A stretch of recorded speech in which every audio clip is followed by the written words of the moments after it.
bonjour Vincent. Bonjour Fabienne, bonjour à tous. Question, faut-il taxer et encadrer l'économie collaborative? Le rapport du député socialiste Pascal Terrasse a été remis hier au Premier ministre. On l'a d'ailleurs entendu chez nous sur France Info. Multiples réactions, trop peu pour les uns, trop dur pour les autres. Alors est-ce qu'il y a un juste équilibre? Alors pour vous raconter Fabienne la manière dont les Français sont parfois perçus à l'étranger, je ne résiste pas à vous citer la réplique qu'une chef d'entreprise italienne, Emma Marsegaglia, a donnée à Manuel Valls il y a 15 jours lors du forum de Davos. Voici ce qu'elle a dit au Premier ministre.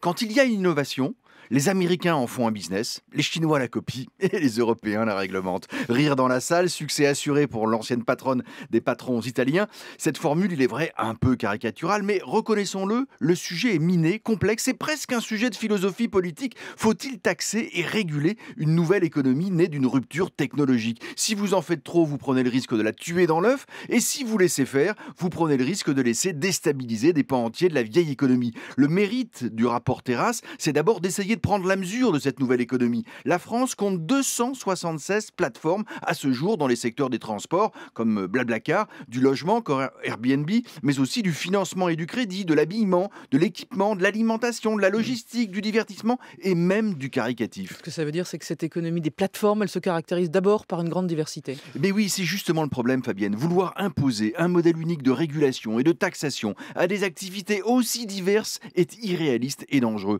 La mesure la plus controversée, ou en tout cas la plus débattue du rapport Terrasse, c'est l'obligation qui serait faite à toutes ces plateformes de communiquer au fisc les montants des transactions pour pouvoir faire une différence justement entre les amateurs et les professionnels, entre les bénéficiaires occasionnels d'Airbnb par exemple, et puis ceux qui achètent des biens pour les louer à des particuliers via des plateformes et qui eux provoquent la colère des hôteliers traditionnels. Pourquoi pas? Mais cela n'est pas une mauvaise piste, mais il faudrait alors se fixer quelques règles simples. Alors, quelles règles, quels principes? Alors le premier risque, Fabienne, c'est l'usine à gaz bien sûr, qui décourage tout le monde. Donc la première exigence, c'est de simplifier au maximum cette règle fiscale et accepter que tous les échanges entre particuliers ne soient pas systématiquement taxés. Il faut laisser vivre et se développer cette économie irrésistible qui est en train de créer des emplois. On est au tout début de cette histoire. 2, il ne faut pas se tromper de combat. Maintenir de vieilles rentes au prix de règles absurdes, comme ceux qu'impose par exemple la loi Thévenoud sur l'activité des taxis, qui exige par exemple au VTC de rentrer au garage entre deux courses, est totalement anachronique. 3, enfin,